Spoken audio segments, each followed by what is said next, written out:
So it's dinner time, and somebody says, "What's for dinner?" That phrase is either going to make you want to run for the hills and hide, or get excited and get into the kitchen.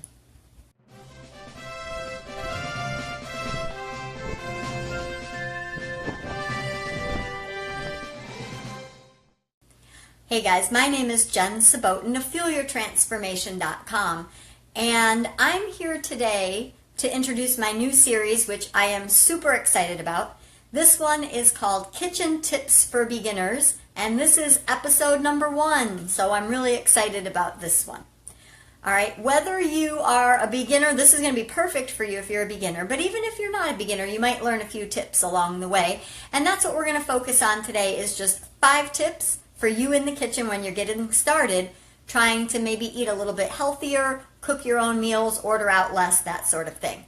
So, tip number 1. Ready? Tip number 1, and I've got some props here. So, tip number 1 is you need a good knife. You need a good knife. Okay? So, you need like a chef-style knife, a French chef-style knife. It should be weighty. Okay? It should have some weight to it, so it should feel substantial. It's going to be sharp. But here's the thing. When it's a nice sharp knife, you don't have to like really press hard and do a lot of work. It's going to just gently glide through and slice things. You need to keep it sharp. So if you're not sure how to do that, you can take it to a place to sharpen it every once in a while if you notice that it's starting to get dull. I know where I live, my local grocery store, about every 2 or 3 months has a little sign that says like, next week the knife sharpening guy is coming. So a nice sharp knife, and actually it'd be really great if you had 2.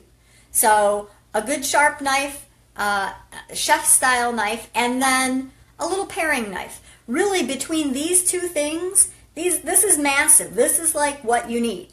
You need these 2 things. You don't need a whole lot of other stuff. We'll talk about gadgets and all that in a minute, but this is it. 2 good knives. And be careful with them because they are sharp.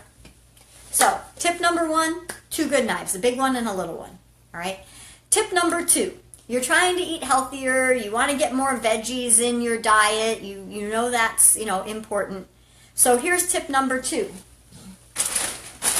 Ta-da!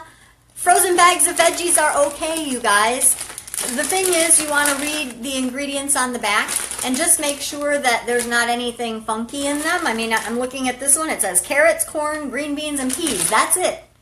There's no additives, preservatives, salt, fancy stuff, no crazy ingredients and colors and dyes and all that. So just frozen vegetables. Here's the thing with this. If it's a busy night and you're trying to eat healthy, cook these up, a little bit, some sort of protein on the side, and maybe either a healthy fat or some sort of starch, and you've got dinner. It's easy.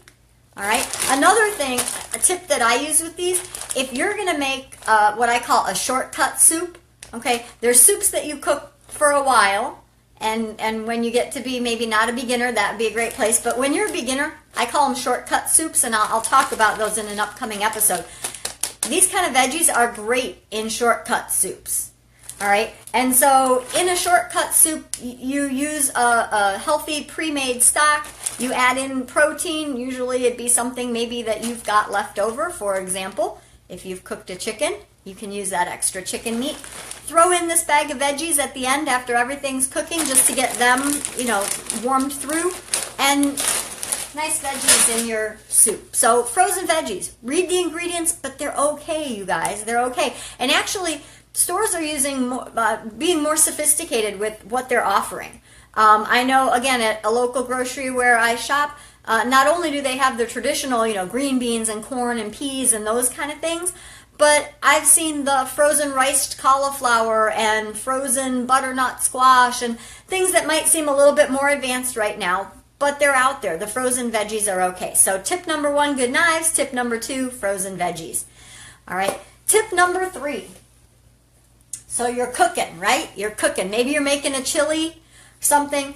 Tip number 3 rings true to my heart because I'm a math teacher.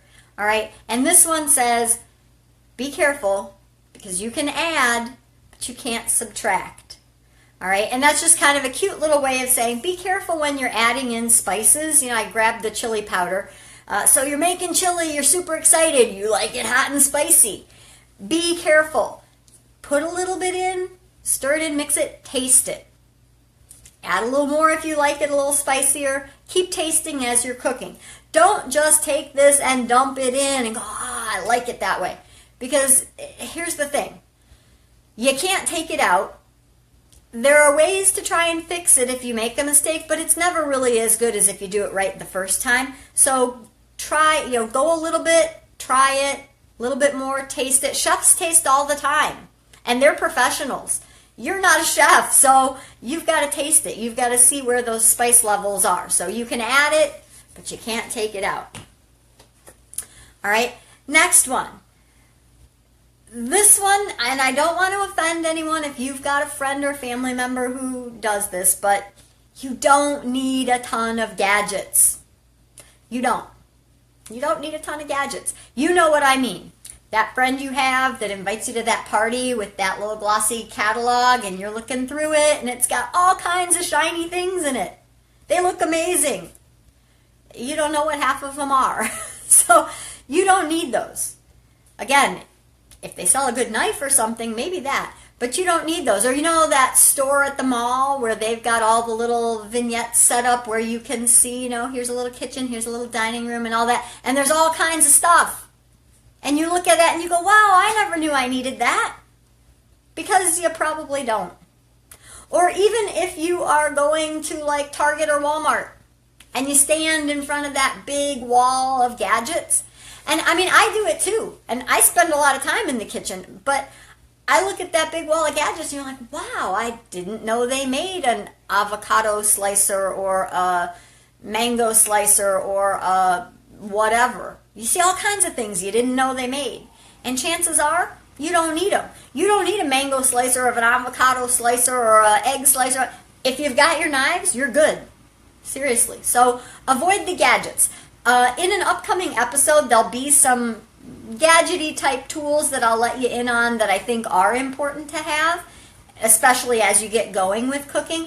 But right out of the gate, you don't need all that stuff. You don't. And the last thing, we're talking cooking, right? So the last thing involves the good old oven. You need to learn to roast some vegetables. It's simple. It seems maybe like it's complicated, but it's not. It really isn't. And it's super, super versatile, you guys. So all you're going to need is a sheet tray, sheet pan, all right, and your vegetables, all right, and your knives. So this is whether you want to use mushrooms or onions or different kind of squash, yellow squash, zucchini, butternut squash, whatever you like, okay, whatever kind of vegetables you like. Slice them up. Put them out on the sheet tray. Don't cram them all in there. They got to have a little bit of room. All right, so don't cram them in there. Spread them out on the sheet tray. A little bit of olive oil. Into the oven at 350 for, depending what you're cooking, 45 minutes to an hour. All right, I'll talk a little more about recipes in the blog that will accompany this video, so you can check there for a little more information. And then when they come out, sprinkle them with a little bit of salt and pepper. All right. There's some debate on whether you should salt them before they go in or after. You can try it both ways. Honestly, I haven't noticed that much of a difference one way or the other, but definitely you'll want to salt them either before or after.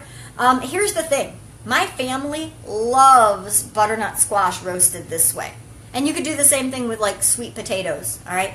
Cut it up into chunks, put it on that tray, a little bit of olive oil, salt, put it in the oven, roast it. It comes out like nice and caramely and gooey on the outside, and then break it open and it's nice and soft on the inside. We actually call them squash candy. My family will ask, hey, are we going to have squash candy soon? I put that stuff in a bowl, and half the time I make it, it's gone before dinner. It's really like a snack during the winter sitting there on the counter. So number one, 2 good knives, a big one and a little one.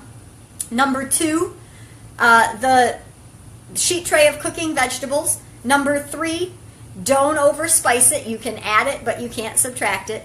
Number 4, you can use the frozen veggies. Just check the ingredients. And number 5, avoid all the extra gadgety stuff for right now. Just focus on the basics. So those are my 5 tips for today, guys. That's it for this video. I'm Jen Sabotin. Hope you have a great afternoon, evening, and take care.